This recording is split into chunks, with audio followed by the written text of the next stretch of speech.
안녕하세요. 안녕하세요. 반갑습니다. 반갑습니다. 좀 울리지 않나요? 조금 낮춰도 될 것 같긴 한데요. 지난주만 해도 그냥 조금 견딜만하다 싶었는데 이번 주는 좀 다른 무더위인 것 같습니다. 이번 주 가장 덥다고 그렇게 얘기를 하긴 하는데 어제 뭐 전주의 기온이 최종적으로 39도까지 올라갔다고 하는 이야기를 들은 것 같아요. 어디는 뭐 41도도 넘었다고 하니까 좀 낫지 않나 싶긴 한데 제가 아무튼 38도 이상 올라가면 그게 다 그냥 비슷한 것 같습니다. 아무튼 무더위에 너무 지치지 마시고 또 그 가운데도 주님의 은혜를 늘 경험하시게 되기를 간절히 바랍니다. 오늘 다니엘서 8장 앞부분을 배우는 시간인데요. 제가 공부를 해봐도 좀 어려워요. 좀 머리가 아플 수 있습니다. 충분히 좀 이해를 하고 봐야 될 것 같다라는 생각이 좀 들긴 하는데 8장을 그나마 좀 우리가 알기 쉬운 쪽에서 한번 풀어보고 또 너무 어렵지 않게 공부를 하기를 원하는 마음이 있습니다. 8장 1절 먼저 보겠습니다. 나 다니엘에게 처음에 나타난 환상 후 벨사살 왕 제3년에 다시 한 환상이 나타나니라. 내가 환상을 보았는데 내가 그것을 볼 때 내 몸은 엘람 지방 수산성에 있었고 내가 환상을 보기는 율례 강변에서니라. 7장에 나온 그 첫 환상과 그 예언의 시작이 벨사살 왕 원년입니다. 그리고 8장에 나와 있는 두 번째 보여주신 환상은 벨사살 왕 3년입니다. 2년의 공백이 있어요. 그리고 다음에 나오는 예언들이나 이런 내용도 시대가 그 환상을 보여주고 하나님의 말씀이 임하는 시기가 다 달라요. 어떻게 보면 연결되는 예언이고 비슷한 내용들인데 한 번에 쭉 보여주셔도 되잖아요. 그게 좀 속편할 것 같긴 한데 띄엄띄엄 조금씩 이렇게 보여주시고 또 그걸 기록하게 하시고 알려주시는 내용들이 있습니다. 하나님이 그렇게 하시는 건 당연히 그 이유가 있겠죠. 우리의 그 머리로는 이해되지 않는 또 하나님의 지혜가 이 안에 담겨 있는 것 같습니다. 왜 다니엘 같은 사람, 정말 하나님의 모든 지혜를 담고 있고 정말 하나님 맘만 먹으시면 그냥 한 번에 모든 예언을 다 기록하게 하시고 보여주셔도 무방할 것 같은데 그의 인생 전체를 두고 조금씩 보여주신 이유는 뭘까? 우리에게도 하나님이 보여주시는 것이 한 번에 모든 걸 다 알게 하거나 한 번에 모든 걸 깨닫게 하거나 아니면 한 번에 어떤 순종이 일어나게 하시면 얼마나 좋을까 생각이 들 때가 있어요. 그냥 모든 게 다 통달되어지고 모든 게 다 그냥 이렇게 숙달되어져서 가게 됐으면 얼마나 좋을까 그런 생각이 들 때가 가끔 있습니다. 누군가를 연단시키고 또 누군가와 교제를 하고 어떻게 하다 보면 너무 더디어서 답답할 때도 있고 혹은 또 본인을 생각할 때도 된 것 같다가도 아닌 것 같고 뭐 이런 마음 때문에 답답함이 생길 때가 없지 않아 많습니다. 근데 하나님이 분명히 우리를 변화시키시고 성령을 통해서 우리를 이끌어 가신다면 능히 그렇게 하실 수 있어요. 그런데 그렇게 안 하세요. 이유가 있는 겁니다. 즉 그것이 정말 우리를 어떻게 보면 힘들게 하기 위해서 하시는 게 아니라 정말 우리를 너무 잘 아시기 때문에 그렇게 하신다는 거죠.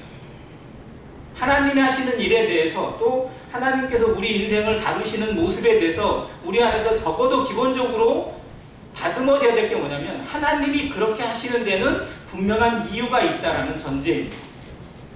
하나님께서 이렇게 행하시고 이렇게 보여주시는 데는 내가 알지 못하는 아니 나보다 훨씬 뛰어나신 하나님께서 분명히 더 깊은 뜻을 가지고 그렇게 하신 것이다 라고 믿고 신뢰하는 쪽에서 답을 찾아가야 보인다는 거예요.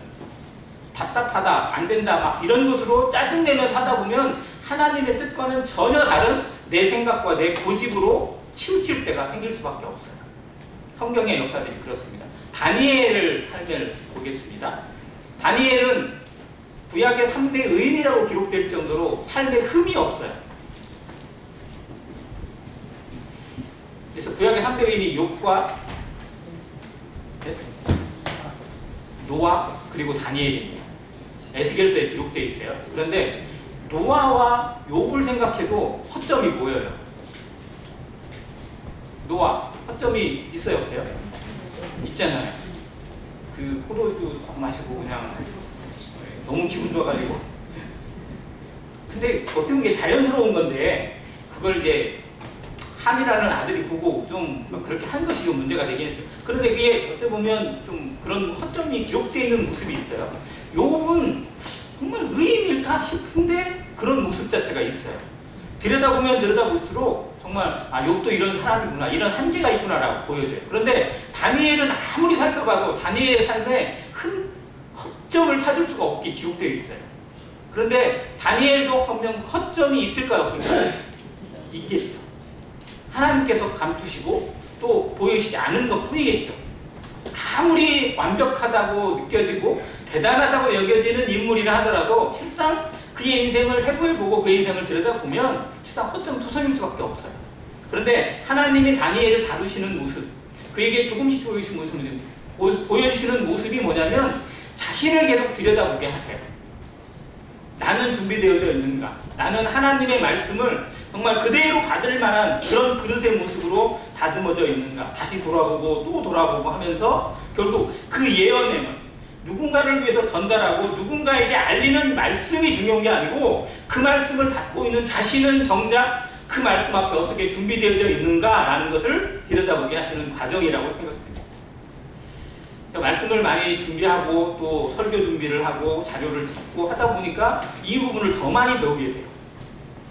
말씀을 하나님이 주시는 말씀 또 성령의 감동을 통해서 또 교제의 내용이나 혹은 영감에 의해서 받게 되는 말씀을 보게 될 때 이 부분은 이 자매님이 이 말씀을 들으면 좋겠구나, 이 형제님한테 이 말씀이 들려주면 참 좋겠구나라는 생각이 먼저 들까요?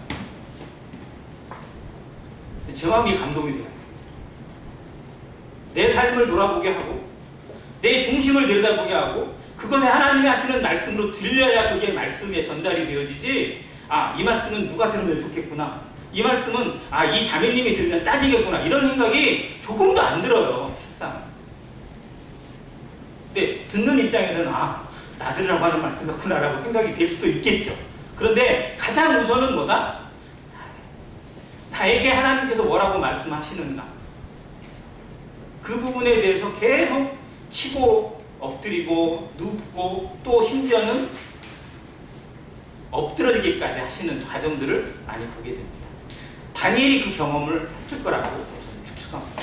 다니엘이 이 말씀을 들으면서 그 말씀의 무게감, 그것이 자기 민족, 자기 동족에게 얼마나 뼈아프고 정말 고통스러운 말씀이 될 것인지를 느끼면서 이런 일이 있을 거야, 이렇게 될 거야, 이런 일이 있으니까 그렇게 알고 있어 라고 통보하는 게 아니라 정말 이런 일에 대해서 나는 어떻게 할 것인가, 우리 동족에게 어떻게 알릴 것인가, 다른 사람에게 어떻게 알릴 것인가 라는 그런 안타까운 마음과 눈물로 말씀을 받지 않고 듣지 않으면 실상은 우리는 하나님 말씀을 교과서 공부하듯이, 참고서 공부하듯이, 수능 시험 준비하듯이 공부하게 되어 있어요.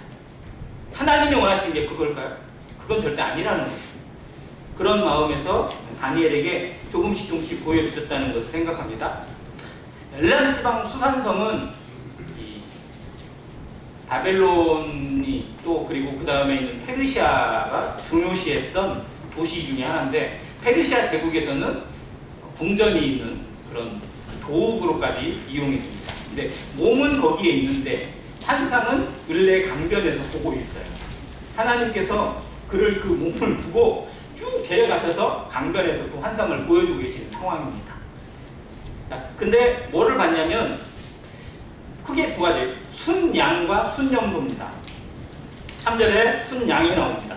내가 눈을 들어본즉 강가에 두 뿔 가진 순양이 섰는데 그 두 뿔이 다 길었으며 그중 한 뿔은 다른 뿔보다 다른 뿔보다 길었고 그 긴 것은 나중에 난 것이다. 자, 7장에서 짐승으로 비유가 됐던 그 제국에 대한 모습이 8장에서 구체적으로 더 드러나게 하시는 것이 뭐였냐면 두 제국, 즉 메데와 바사라는 제국, 페르시아 제국과 그 뒤에 나타나는 헬라 제국, 즉 알렉산더 대왕에 대한 부분을 더 구체적으로 보여주는 게 8장이거든요. 자, 그런데 메데와 바사를 다니엘서 2장에서는 그 몸의 신상 가운데서 이 머리 밑에 있는 이 가슴 부분, 그리고 은으로 된 가슴을 이야기했거든요. 은 가슴이었어요. 7장에서는 짐승으로 나왔는데 곰으로 나왔습니다. 근데 여기서 8장에서는 뭘로 나오냐면 양으로 나옵니다. 자, 곰하고 양이 비슷해요. 너무 다르죠. 그러니까 7장에도 곰이었으면 8장에도 그냥 곰으로 나오면 좋은데 그럼 통일성이 있잖아요. 근데 2년 뒤에 보여주는 환장에서는 양으로 기록을 해주고 있습니다. 이 이유가 무엇인지 우리가 그냥 생각하면 도저히 이해가 되지 않아요. 그런데 이 양이 어떤 양이냐면 우리가 생각하는 목장에서 그 목동에 의해서 길러지는 그 양이 아니에요. 사냥입니다. 사냥. 자, 근데 원래 집에 있는 양도요, 가만히 계속 놔두면 뿔이 어떻게 돼요? 목장에 있는 양, 뿔을 어떻게 해요? 잘라버려요. 아예 어릴 때부터 아예 못 나게 하든지 이렇게 잘라요. 좀만 다르잖아요. 그냥 잘라버려요. 자, 근데 사냥은 어떻게 해요? 사냥 뿔 혹시 보셨어요? 뿔이 어떻게 돼 있어요? 이렇게 나와요? 아니, 이렇게 슉 해가지고 이렇게 막 이거 돌아. 가지고 그 양뿔을 어느 정도 자랐을 때 그 양뿔을 잘라서 하면 그게 나팔이 돼요. 그게 양각 나팔이에요.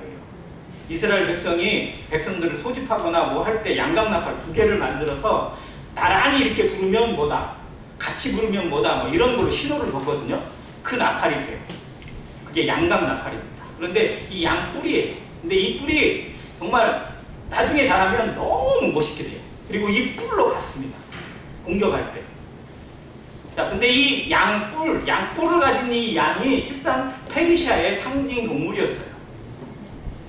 메데와 바사의 상징 동물이기도 했습니다. 그러니까 어떻게 보면 곰은 그 특성, 그 힘있는 특성을 보였다면 실상 그 제국을 더 분명하게 보여준 건 8장에 있는 양입니다. 자, 이 양의 뿔이 2개가 있는데 뿔이 다 길어요. 그런데 하나가 더 길어. 근데 이건 나중에 나온 거였어요. 그 얘기는 뭐냐면 이 민족이, 이 제국이 실상 둘이 연합되어 있는 하나의 제국이다라는 걸 보여주는 거고, 둘 중에 더 강해지는 건 나중에 나온 제국이다라는 걸 보여줘요. 근데 실제 역사적으로 어떻게 됐느냐? 지금이 바벨론 시대인데 이 바벨론을 무너뜨리게 되는 제국이 메데와 바사거든요. 지금 현재 다니엘이는 그 당시, 지금 이 예언을 하고 있는 그 당시에도 메데와 바사 제국은 있었어요. 바벨론이 더 강해서 밑에서 그냥 움딱달딱 못하고 있었지만 존재했어요. 그리고 그 중에 메데 제국은 좀 더 힘이 있었어요. 메데는 메디아라고 우리 역사에서는 부릅니다. 자, 그런데 바사, 페르시아라고 불려지는 이 바사는 진짜 볼품없는 그런 제국에 불과했어요.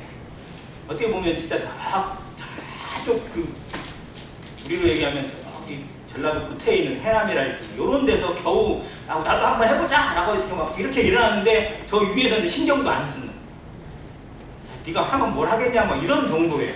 뭘 해보려고 했더니 메데가 너 이리 와 확 눌러가지고 오히려 메데한테 항복해가지고 복속되어 있어요. 그러니까 메데와 이 바사가 처음에는 연합이 되어 있는데 실상은 메데가 더 지배하는 나라였어요.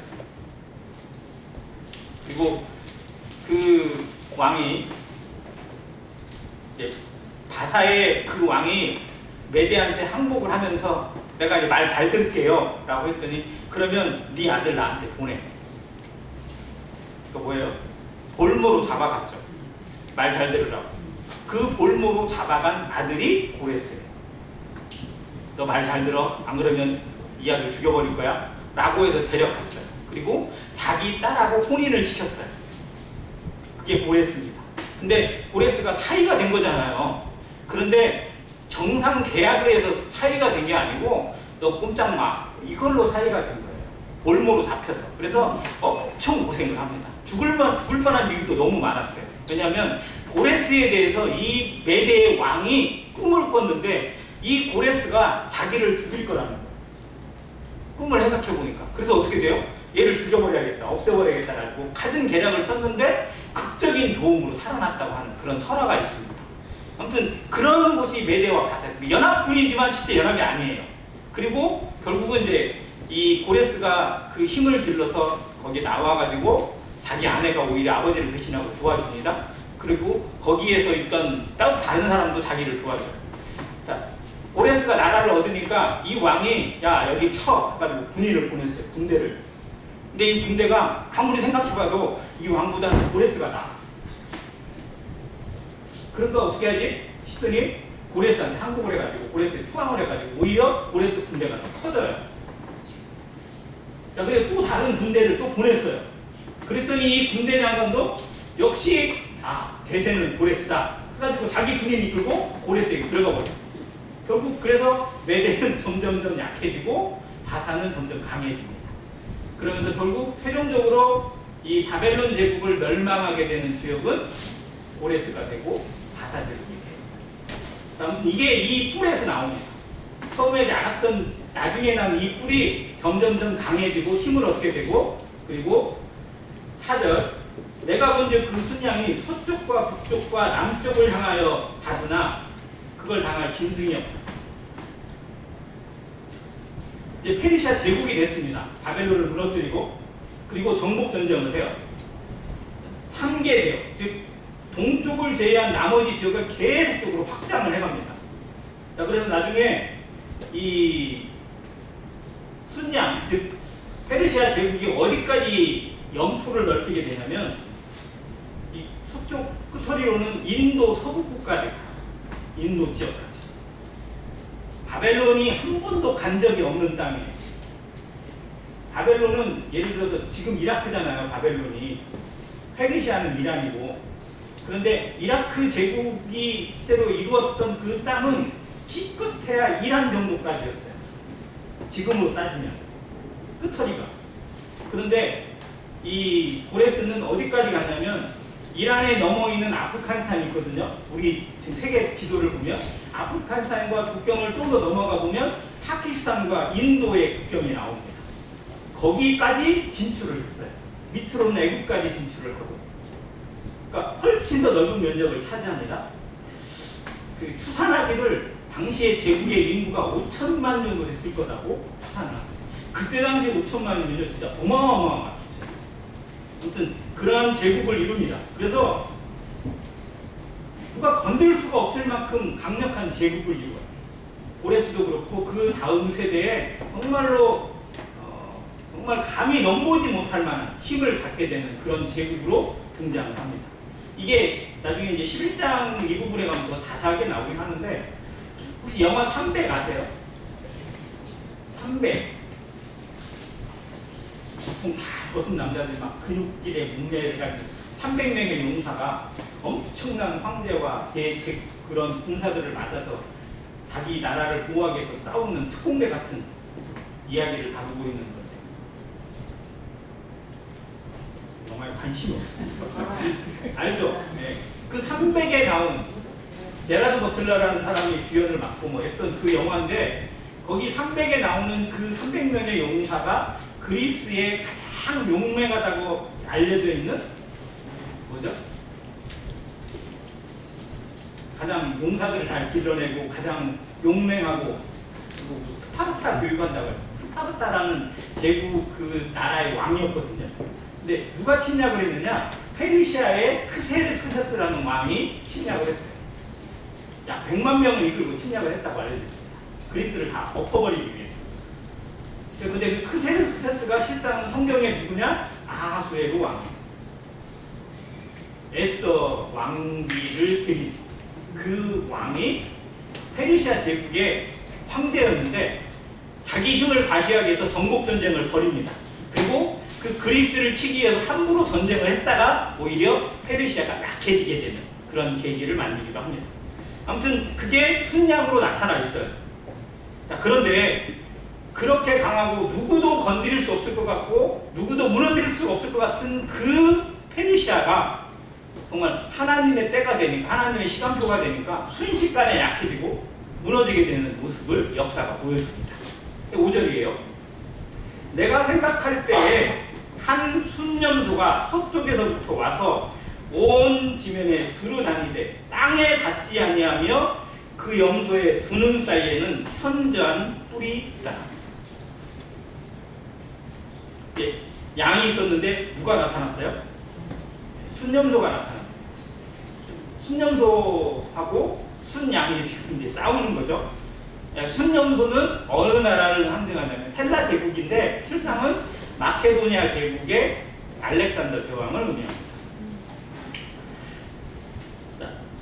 마케도니아를 왜 헬라라고 부르냐면 헬라는 그리스거든요. 그리스는 주로 도시 국가들이에요. 아테네, 스파르타, 미케네, 또 그 지중해에 있는 그 여러 섬들이나 뭐 이런 그 도시들을 통틀어서 다 헬라라고 이렇게 불렀는데, 마케도니아는 거기서 따져보면 좀 멀리 떨어져 있어요. 마케도니아가 어딘지 아시죠? 여기서 기도 얘기할 수는 없으니까. 아무튼 그 그리스하고는 떨어져 있어요. 지금 나라도 그리스하고 마케도니아는 떨어져 있거든요. 그런데 이 마케도니아 제국이 왜 헬라의 대표가 되고 헬라의 일꾼이 되느냐? 왜냐하면 연결이 되어 있거든요. 교육을 다 거기 가서 받아요. 그래서 알렉산더의 아버지가 필립 2세인데 자기 아들이 어릴 때부터 똑똑했어요. 그래서 공부를 시켜야겠다. 그래서 아리스토텔레스한테 공부를 시킵니다. 그래서 그리스로 보내가지고 자기 친구들도 같이 해서 보내요. 거기서 공부를 하고 그렇게. 근데 문화가 다 연결이 되어져 있어요. 같은 문화권이에요. 그리고 이 필립이 아신가인데 결국은 그 그리스 지역을 점점점 정복해가서 결국은 자기의 하나의 제국을 만들기로 계획을 해요. 그런데 아들하고 어머니한테는 되게 가혹한 아버지였어요. 알렉산더하고 알렉산더 어머니한테, 아내한테는 그렇게 좀 가혹했어요. 그래서 결국은 부부 부자 간의 싸움이 일어나게 되고 필립 2세가 죽고 알렉산더가 결국 왕이 됩니다. 21살의 나이에. 그리고 나서부터 알렉산더 대왕에 의해서 정복전쟁이 이루어지게 됩니다. 그리스를 통일하고 그 세력을 점차 넓혀가면서 세력을 확장시켜가는데 목표는 어디냐? 페르시아예요. 페르시아의 당시의 황제가 다리우스 3세라고 알려져 있습니다. 성경에서는 그 사람의 이름을 찾으려면 다리오로 찾으면 돼요. 근데 다리오라는 이름이 성경에는 하나밖에 안 나오지만 실상 역사적인 다리우스 1세가 있고 2세가 있고 3세가 있어요. 마지막 황제가 다리우스 3세입니다. 자, 이 사람하고 계속 전쟁을 붙게 되고 싸우게 되는데 숫자로 보나 면적으로 보나 뭘로 보나 도저히 상대가 안 돼요. 그런데 5절에 보면 이 기록이 있어요. 온 지면에 두루 다니되 뭐 한다고요? 땅에 닿지 아니하며. 이게 무슨 뜻일까요? 지도색이 그렇다는 날아다녔다는 거예요. 날아다녔다. 땅에 닿지 않고. 그러니까 공중 모양이가지고 염소가 뛰는데 땅에 안 닿고 막 달릴 정도로 엄청난 속도로 달렸다라는 걸 이렇게 표현해놨어요. 실상 마게도냐의 가장 큰 무기화는 뭐냐면 기마병이에요. 기끝에 3만 명 데리고 그 100만 명이 있는 페르시아 제국하고 싸우는데 실상 가장 자기하고 잘 호흡이 맞고 있는 그 기마병, 10,000명 정도의 기마병이 있었다고 합니다. 이 기마병들의 이 창이, 기마병들은 결국 싸울 때는 이 창 들고 싸우거든요. 근데 이 창의 길이가 그 페르시아에 있는 그 군인들보다 훨씬 더 긴 창을 썼대요. 그래서 같이 찔러도 잘 이기는 거야. 근데 그걸 그만큼 잘 다룬 거예요, 실상. 그리고 말이 엄청나게 빠른 이런 걸로 훈련을 해서 도저히 따라잡을 수 없을 만큼 그러한 기동력을 가지고 있었다고 합니다. 10년 동안 하면서 페르시아와 전쟁을 하는데 유명한 전쟁이 3가지가 역사에 기록되어 있습니다. 그 3번의 전쟁을 다 이김으로 페르시아가 점점점 꺾이게 되고 최종적으로는 투항을 하게 돼요. 즉 계약을 맺으면서 항복하게 되는 지경까지 이르게 돼요. 굳이 알 필요는 없지만 제가 찾아보니까 첫 번째 유명한 전투가 그라니쿠스 전투라고 알려져 있습니다. 여기는 허리를 찌르는 기묘한 전략을 통해서 뒤통수를 때려버렸어요. 그러니까 일이 칠것처럼 해놓고 뒤로 딱 돌아가서 딴 데를 싹 다 이렇게 점령을 해버리는 그런 전투로 허를 찔리게 되는 그런 모습이 있고, 가장 중요한 전투가 두 번째인 전투인데 이수스 전투로 알려져 있습니다. 여기에는 다리우스 3세가 진짜 작정을 하고 군대를 이끌고 왔어요. 그런데 알렉산더는 오히려 그 군대를 분산시키는 전략을 쳐서 옆으로 퍼지게 만들고 그 중앙을 뚫어버립니다. 그리고 오직 목표는 뭐다? 다리우스 3세만 쫓아요. 쟤만 잡으면 끝난다. 모든 명령 자체가 다리우스만 잡아라 라는 거예요. 그래서 주변에서 아무리 쫓아가도 필요 없이 그냥 계속적으로 필사적으로 다리우스를 쫓아가니까 결국은 그 군대가 다 와해되어버리고 다 도망가 버렸어요. 왜냐하면 마게도냐의 이 군대는요, 계속 지금도 전투를 해오면서 같이 동고동락을 해온 전투, 그런 동지애가 철저한 그런 군대들이었고, 페르시아의 100만 대군은 실상은 여기서 데려오고 저기서 데려오고 불러오고 돈 주고 사고 그런 애들로 다 모여있어요. 그러니까 한마디로 보면 오합지졸이었어요. 그 표가 금방 드러났습니다. 결국 다리우스가 죽을 똥살똥 도망가면서 결국 모든 군대 잃어버리고 쫓겨간 전투가 이수스 전투고, 마지막 가우가멜라 전투에서 결국 똑같은 일을 또 당해요. 결국은 거기서는 이제 항복하고 땅을 다 내줍니다. 여기까지 내주고 어디까지 내주고, 그리고 다른 데로 갔는데 거기서 암살당해요. 그렇게 해서 그 거대한 페르시아 제국이 무너지게 되고, 거기에 만족하지 않고 알렉산더는 계속해서 정복전쟁을 계속 해나갑니다. 그게 6절이에요. 그것이 두 뿔 가진 순양고 내가 본바 강가에 섰던 양에게로 나아가되 분노한 힘으로 그것에 대해 달려가더니, 이 전투를 얘기해요. 내가 본즉 그것이 순양에게로 가까이 나아가서는 더욱 순내어 순양을 쳐서 그 두 뿔을 꺾으나 순양에게는 그것을 대적할 힘이 없으므로 그것을 순양의 땅에 엎드러뜨리고 짓밟았으나 그게서 벗어나게 할 데가 없더라. 8절 순념소가 스스로 힘이 강대하여 가더니, 자, 이제는 페르시아를 막을 사람이 없었던 그걸 뛰어넘어서 이 알렉산더를 도저히 제어할 수 있는 세상의 힘이 보이지 않았어요. 딱 10년 전쟁을 했거든요. 10년 정복전쟁을 했거든요. 그러니까 22살에 시작을 해가지고 32살에 정복전쟁이 끝납니다. 그런데 그때 어디까지 가냐면 인도의 웬만한 지역까지 다 갔어요. 밑으로는 애국은 이미 다 먹었고, 심지어 저쪽으로 따져보면 동쪽으로까지 진출을 했는데, 동쪽으로 따지면 지금 그리스 지역까지, 그리스하고 로마에 인접되어 있는 지역까지 진출을 했고요. 저 위로는 그 터키를 다 넘어서 흑해 있죠. 흑해 있는 지역까지 다 가져갔어요. 지금으로 따져보면 그 중심에 있는 나라 한 대충 대봐도 한 16개 정도 이상의 나라를 다 점령을 해놨어요. 그 정도로 점령을 하고 공격을 하고 멈추지 않고 하다 보니까 이제 여기 있는 군인들도 지쳐요. 그래서 인도를 점령하기 위해서 더 나아가려고 했는데 거기에서 결국 실패합니다. 자기 그 군인들이 이게 너무 지쳤다, 집에 가고 싶다. 그래서 퇴근하고 돌아가는 길에 병에 걸려 죽습니다. 33살에. 그 세상을 지배하다가 아무도 말릴 사람이 없고 아무도 제어할 사람이 없는 그가 33살에 갑자기 병들어서 열병으로 죽었다고 알려졌는데, 제가 생각할 때는 복살이 아닐까 하는 생각이 많이 해요. 지금도.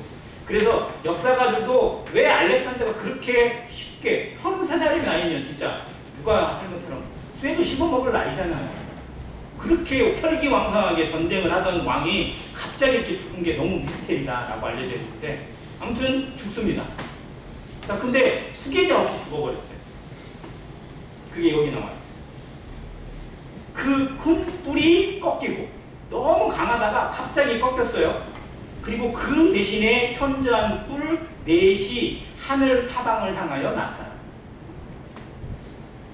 큰 뿔이 꺾였어요. 왕이 죽어버렸어요. 근데 왕의 아들이 없어. 이복 동생이 하나 있는데 이복 동생이 정신병자야. 도저히 왕을 맡길 수가 없어. 그리고 조카가 누가 하나 있는데 기껏 넘어가야 그 사람한테 넘어가는데 장군들이 볼 때는 이랬다가는 이 알렉산더가 이루는 모든 거 다 망가진다. 이거 안 된다. 해가지고 장군들끼리 이제 싸움이 생겼어요. 그 밑에 있는 부하 장수들. 그 밑에 얼마나 좀 이름 쟁쟁한 부하들이 있었겠어요. 근데 한 장군은 야 알렉산더의 정신을 이어받아서 뭘 해야 된다. 안 된다. 우리는 알렉산더의 급이 아니다. 그러면서 야 우리끼리 그냥 적당히 땅을 분배해가지고 나눠서 갖자. 안 된다. 막 이러면서 그 밑에 있는 휘하 장수들끼리 싸워요. 7명의 장수가 서로 날고 긴다고 하는 사람들이 나서 싸웠다고 합니다. 그들이 싸우는 기간 자체가 약 한 20년 가까이 가요. 그러다가 결국은 가장 그 힘이 있고 가장 잘 나가는 장군이 있을 거 아니에요. 예를 들어서 그 중에서도. 근데 이 사람은 어떤 정신을 가지고 있냐면 나누면 안 된다. 우리는 하나고 우리 통일돼야 된다. 그리고 그 통일된 것의 주체는 누가 돼야 된다. 내가 그 일을 하겠다. 그러니까 자기가 뭐가 되겠다는 거예요. 자기가 혼자가 되겠다는 거예요. 자기가 제일 똑똑한 것 같고 제일 힘 있는 것 같으니까. 그런데 옆에 있는 다른 장수들이 볼 때 어때요? 마음에 들어요? 안 들어요? 안 들죠. 그러니까 걔 빼놓고 4명이 다 작당놀이를 해요. 야, 쟤 어떻게 하자. 혼자 1대1로는 안 되니까 넷이 힘을 합쳐가지고 쟤 어떻게 하자 해가지고 결국은 넷이 하나를 죽여버려요. 그래서 튀면 죽어요. 그때 당시에 분위기가 그랬어요. 뭔가 내가 좀 나서 해보겠다 하는 사람은 즉각 제거돼요. 그래서 결국은 넷이 합의를 본 게 뭐냐. 야, 우리 넷이 서로 나눠 갖자. 그래가지고 자기의 걸림돌이 있는 사람은 다 쓰러지니까 넷이 결국 합의를 해요. 그렇게 해서 네 왕조가 나옵니다. 여기 네 뿔이에요. 네 나라로 쪼개집니다.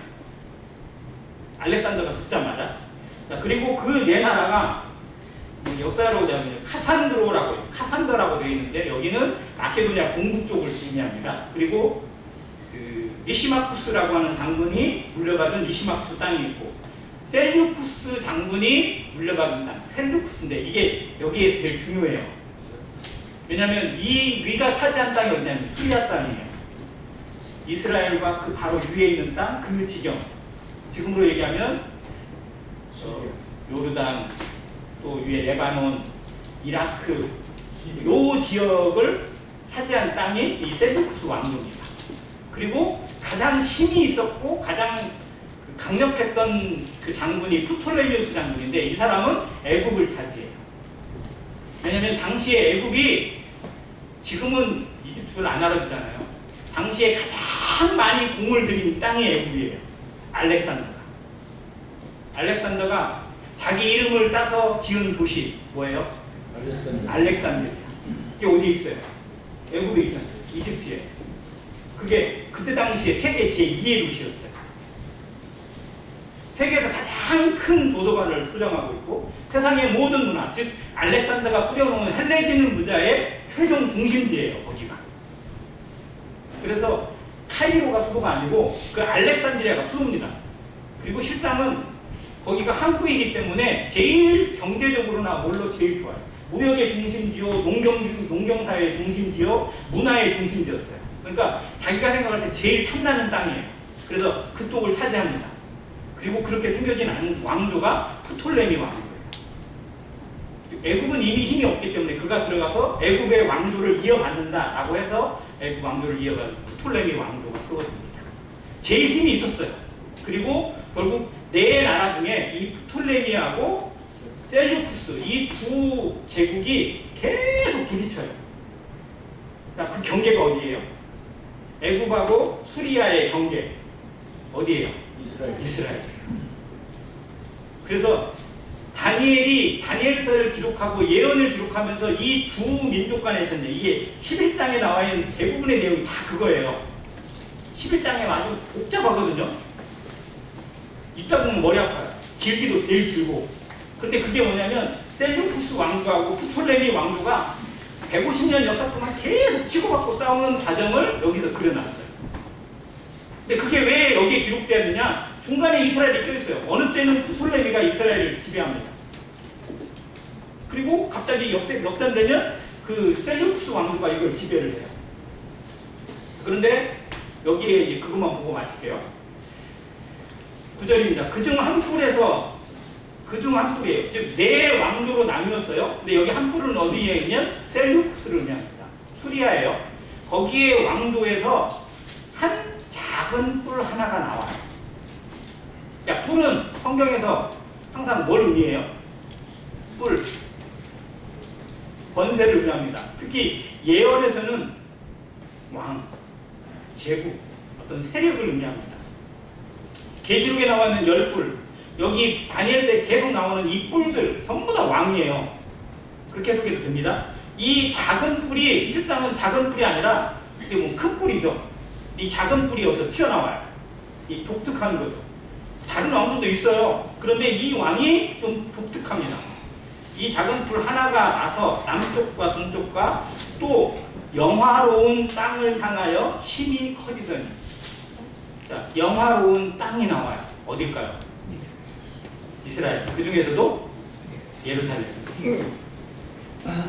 다니엘의 관점, 즉 자기 민족을 사랑하는 다니엘의 관점에서 이게 커든지 제가 커든지 실상은 의미 없어요. 그런데 중요한 건 그들이 어디에다 영향을 미치냐? 자기 동족에게, 이스라엘에게, 예루살렘에게, 성전에 영향을 미치게 된다라는 것에 대해서 주목하고 있는 겁니다. 자, 이 작은 뿔이 10절에 하늘 군대에 미칠 만큼 커져서 그 군대와 별들 중에 몇을 땅에 떨어뜨리고 그것을 짓밟고, 11절 같이 읽습니다. 시작. 또 스스로 높아져서 군대의 주제를 대적하며 그에게 매일 드리는 제사를 없애버렸고 그의 성소를 헐었으며. 이게 여기 18장에 나와 있는 예언의 핵심입니다. 이 작은 뿔이 누구냐면 실제로 셀루쿠스 왕조의 순서로 따지면 한 8번째나 정도 되는 왕인데 안티오쿠스 4세라고 되어 있어요. 근데 뒤에 이름이 붙어요. 별명이에요. 에피파네스입니다. 그래서 안티오쿠스 에피파네스라고 불리면 돼요. 근데 제가 자료를 찾아보니까 에피파네스라는 말이 이 사람만 있는 게 아니에요. 다른 왕들도 자기를 에피파네스라고 부르는 사람이 있어요. 왜냐하면 에피파네스라는 단어가 신이 나타난다 라는 뜻이거든요. 그러니까 내가 왕이 된 건 누가 정지해 준 거다. 신이. 그러니까 여기서 말하는 신은 하나님을 두고 얘기하는 거나 자기들이 섬기는 신이니까. 그런데 신이 정지해 준 사람이다. 나는 신이 임명해 준 사람이야. 나는 신이야. 라고 이야기하고 있는 이름이 에피파네스예요. 근데 이 사람이 자기가 신이다 라고 하면서 예루살렘을 점령합니다. 성전을 점령해요. 지금 성전은 제2성전이에요. 즉 스룹바벨에서 다시 돌아와서 예루살렘에 다시 성전을 세웠잖아요. 그 성전을 점령을 합니다. 그리고 제사를 폐해버려요. 그리고 거기에 성전의 일부를 헙니다. 그리고 심지어 어떻게 하냐? 너희들은 하나님을 섬기는 게 아니라 우리가 섬기는 신, 즉 헬라가 섬기는 신, 그리스의 신들을 섬겨야 된다. 그러니까 그리스의 신들이 하나예요, 여러 개예요. 하도 그냥 너무 세. 올림푸스 산에 가보면 제우스도 있고 뭐 포세이돈도 있고 뭐또 있고 전부 다 신이야. 아무튼 그 신을 섬겨야 된다라고 하면서 그 신을 섬기는 제사를 내가 오늘 보이겠다라고 해서 어떻게 했냐? 그 제단에서 돼지를 도발했어요. 성전을 다독했어요. 근데 이게 왜 중요하냐? 계시록에 연결되어져 있는 적그리스도가 하는 일하고 똑같대요. 이 작은 뿔이 한 일이 적그리스도가 장차 마지막 때에 후 3년 반에 해야 될 모습과 너무 똑같은 일을 이가 했어요. 그래서 이 사람이 실상 적그리스도의 그림자입니다. 그거를 다니엘 8장에서 미리 보여주고 있어요. 이제 뒤에 부분에서 이제 이 사람이 했던 일들이나 이런 것들에 대해서 더 나누겠지만 그 일로 말미암아 이스라엘에 있는 분노한 사람들, 경건하고도 하나님 앞에 이런 모독을 받고 참을 수 없다. 우리 독립전쟁을 해야 되겠다라고 일어난 혁명이 뭐냐? 마카비 혁명입니다. 제사장 마타디아와 그의 아들, 자녀들이 중심이 돼서 혁명을 일으켜요. 그리고 하시딤이라고 부르는 경건주의자들이 그 일에 합세해가지고 이 왕하고 전쟁을 벌입니다. 근데 하나님이 도우셔가지고 정말 극적으로 이 안티오쿠스 에피파네스는 죽고 이 마카비 전쟁은 3년 만에 승리를 가져갑니다. 그래서 유대가 독립을 이루는 어떤 그런 계기를 만들게 돼요. 아무튼 그러한 모습으로까지 연결되어지는 게 8장에도 나와 있고 11장에도 나와 있고 또 12장에도 그 부분이 연결되어서 나옵니다. 그래서 더욱 깊이 들어가면 너무 머리가 아픕니다. 이 부분의 역사를 다 뒤지려고 하다 보니까 제가 찾은 자료만 해도 한 50장이 넘어요. 근데 그걸 어떻게 다 설명을 하겠어요. 근데 그게 중요한 게 아니고 이 사람이 왜 중요하냐? 적그리스도의 모습이 그대로 나오기 때문에 그렇습니다. 그래서 적그리스도가 나중에 어떻게 한다? 처음에는 매년 약속을 해요. 성전을 지어줄 걸 약속을 하고 이스라엘을 마치 막 위해주는 것처럼 했다가 그 계약을 깨뜨려 버립니다. 그리고 성전을 폐하고 내가 하나님이다. 나를 섬겨라 라고 자기가 그 자리에 앉아요. 그래서 예수님이 하신 말씀, 멸망에 가증한 것이 거룩한 곳에 선 것을 보거든 그때가 이른 줄 알라고 하신 말씀이 이 사람이 했던 거를 그대로 예수님이 비유로 말씀하시면서 장차 그 일이 있을 것이다 라고 알려주시는 거예요. 마태복음 24장을 보시면 그 내용이 그대로 나옵니다. 아무튼 이 부분과 마태복음 24장 그리고 계시록에 나와 있는 예언과 너무 연결성을 가지고 있기 때문에 다니엘서의 예언이 중요하다고 이야기를 하는 겁니다. 아무튼 이 부분을 마음에 생각하고 정말 하나님이 정하신 하나님의 때, 하나님의 그림자, 지금 다니엘이 이렇게 구체적으로 얘기하고 있어요. 근데 그 일이 실제로 어떻게 이루어졌냐? 그대로 이루어졌어요. 그렇게 잘 나가던 알렉산더가 죽을 줄 누가 알았겠어요. 근데 성경은 이미 그걸 230년 전에 기록을 해놨어요. 그리고 그 나라가 내 왕조로 쪼개질 거 누가 알았겠어요. 그런데 성경은 그걸 정확하게 기록을 했습니다. 성경의 예언은 지금까지 100% 그대로 적용됐습니다. 완성됐어요. 앞으로 남은 예언의 숫자가 기껏해야 5%입니다. 지금까지 성취되어 있는 예언이 95%예요. 그러면 앞으로 이루어질 5%의 예언도 이루어진다, 취소된다, 이루어진다라는 걸 알 수 있습니다. 그래서 성경을 공부하는, 성경을 들어야 되는 이유, 왜 성경을 통해서 하나님을 만나야 되는지 너무 분명합니다. 성경은 다른 사람들이 다룰 수 없는, 누구도 흉내낼 수 없는 예언의 모습을 너무나 정확하게, 너무나 무서울 정도로 치밀하게 말씀해 주시고 이렇게 구체적으로까지 말씀해 주셨어요. 대충 막 얼버무리고. 왜냐면요, 노스트라다무스 예언 아시죠? 예언가 하면 제일 유명한 사람이 노스트라다무스잖아요. 근데 노스트라다무스의 예언을 이렇게 성경에 이것처럼 문자적으로 해놓은 게 아니에요. 그는 어떻게 했느냐면요, 시처럼 써놨어요. 시처럼. 제가 그 글을 읽어봤거든요. 근데 뭐라고 되어 있냐면 그걸 이런 거였어 라고 해석을 하니까 그 내용이지 남들이 볼 때는 뭔 내용인지 몰라. 지가 혼자 잠꼬대하는 것 같아요. 뭐가 어땠어 하는지. 근데 나중에 알고 보니까 이것에 대해서 이루어졌다 라고 하는 걸로 그렇게 증명을 하는 거지. 대부분의 예언이 그래요. 두루뭉실 얘기를 해요. 그리고 거기에 뭐 하나 딱 맞잖아요. 내가 이걸 얘기한 거야 라고 얘기해요. 근데 성경은 그렇게 말하지 않습니다.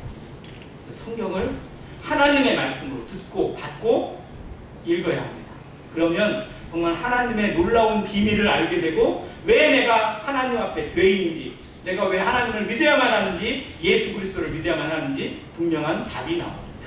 그걸 마음에서 생각하고 성도들도 하나님의 말씀 잘 이해되지 않는 말씀이라 하더라도 정말 잘 듣고 또 지혜를 받아서 더 깊이 알아가는 그런 아름다운 믿음의 분이 나타나기를 간절히 바랍니다. 감사합니다.